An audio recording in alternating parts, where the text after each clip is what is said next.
ഞാൻ അദ്ദേഹത്തെക്കുറിച്ച് അഭിപ്രായം പറഞ്ഞത് ശരിയല്ല. തിരഞ്ഞെടുപ്പ് ഞാൻ അഭിപ്രായം പറഞ്ഞു, അവിടെ തന്നെ ഞാൻ ഉറച്ചു നിൽക്കുകയാണ്. ഇപ്പോൾ അഭിപ്രായം പറഞ്ഞാൽ അദ്ദേഹം കേന്ദ്രമന്ത്രിയാണ്. അദ്ദേഹത്തിൻ്റെ കാര്യം അദ്ദേഹത്തോട് തന്നെ ചോദിക്കണം. എൻ്റെ കൂടെ അഭിനയിച്ചിരുന്ന കാലത്ത് എനിക്കറിയാം, ഒരു സുഹൃത്താണ്, എൻ്റെ നല്ല സുഹൃത്താണ്. ഇപ്പോഴും വിരോധമൊന്നുമില്ല. പക്ഷേ ഇത്തരം കാര്യങ്ങളിൽ ഓരോരുത്തർക്കും ഓരോ ശൈലിയാണ്. നമുക്കതിൽ നിങ്ങളാണ് പറയേണ്ടത്.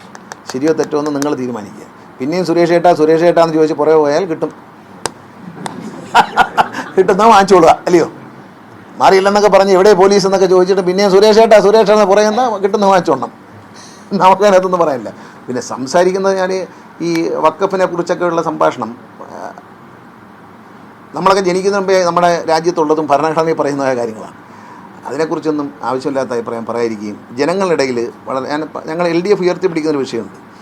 കഴിഞ്ഞ ദിവസങ്ങളിൽ ജനങ്ങളുടെ മുമ്പിൽ ഈ അടുത്ത ദിവസം ഇന്നലെയൊക്കെ മതസൗഹാർദ്ദം തകർക്കുന്ന തരത്തിലുള്ള മതസ്പർദ്ധ ഉണർത്തുന്നതിനുള്ള ചില ലഘുലേഖകളും ചില പ്രസംഗങ്ങളും അത് നമ്മുടെ പൊതു ജനങ്ങളുടെ ഇടയിൽ മനസ്സിലാക്കണം. കേരളത്തിലെ ജനങ്ങൾ മനസ്സിലാക്കുക, മതേതരത്വമാണ് നമ്മുടെ മുഖമുദ്ര. ഇന്ത്യയിൽ ഏത് സംസ്ഥാനത്ത് മതേതരത്വം ഒരിക്കലും നശിക്കാത്ത ഒരു സ്ഥലം കേരളം മാത്രമേ. മതേതരത്വം നശിച്ചിട്ടില്ല.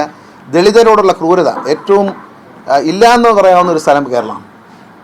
വടക്കേ ഇന്ത്യയിലൊക്കെ ഇപ്പോഴും ദളിതരോടുള്ള ക്രൂരത തുടരുകയാണ്. പക്ഷെ അത്രയും പുരോഗമിച്ച കേരളത്തിൽ ഈ അടുത്ത കാലത്തായി ശ്രീനാരായണ ഗുരുദേവൻ്റെയൊക്കെ വാക്കുകൾ ലംഘിച്ചുകൊണ്ട് വർഗീയത പറയുന്നൊരു ഫാഷനായിട്ട് മാറിയിട്ടുണ്ട്. അത് നിർത്തുന്നതാണ് എല്ലാവർക്കും നല്ലത്. നമ്മുടെ തന്നെ ബെൽറ്റ് ബോംബ് വയ്ക്കുന്ന പോലൊരു സംഭവമാണ്. അത് ചെയ്യരുത്. നമ്മൾ തന്നെ ബെൽറ്റ് ബോംബ് ധരിക്കുന്ന പോലെയാണ്. അത് ചെയ്യരുതെന്നാണ് എൻ്റെ അഭിപ്രായം.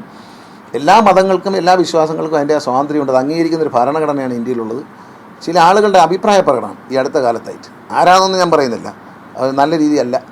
പിന്നെ ഇന്നലെ ഒരു ലഘുലേഖ വിതരണം, അതൊക്കെ വളരെ അപകടകരമാണ്. എന്ന് നമ്മൾ നിരുത്സാഹപ്പെടുത്തുകയും അത്തരം കുറ്റങ്ങൾ ചെയ്യുന്നവരെ നിയമത്തിന് മുമ്പിൽ കൊണ്ടുവന്ന് നടപടിയെടുക്കുകയും ചെയ്യേണ്ടത് വളരെ അത്യാവശ്യമായിരിക്കുന്നു.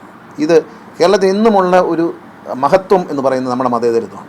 മറ്റ് പല സംസ്ഥാനങ്ങളിലും വർഗീയ ശക്തികൾക്ക് അധികാരത്തിൽ വരാൻ കഴിഞ്ഞെങ്കിലും കേരളത്തിൽ അത് കഴിയാത്തത് നമ്മുടെ മതേതരത്വം കൊണ്ടാണ്. അത് നശിപ്പിക്കുന്ന തരത്തിലുള്ള നീക്കങ്ങൾ ആരുടെ ഭാഗത്തുനിന്നും നല്ലതല്ല. അത് നമ്മൾ മാധ്യമങ്ങളും സർക്കാരും പോലീസും എല്ലാവരും കൂടി അന്വേഷിക്കണം. യഥാർത്ഥ കുറ്റവാളികളെ നിയമത്തിന് മുമ്പിൽ കൊണ്ടുവന്ന് ശിക്ഷിപ്പിക്കണം. ഒരു ചെറിയ കുറ്റമല്ല, അത് വലിയ കുറ്റം തന്നെ.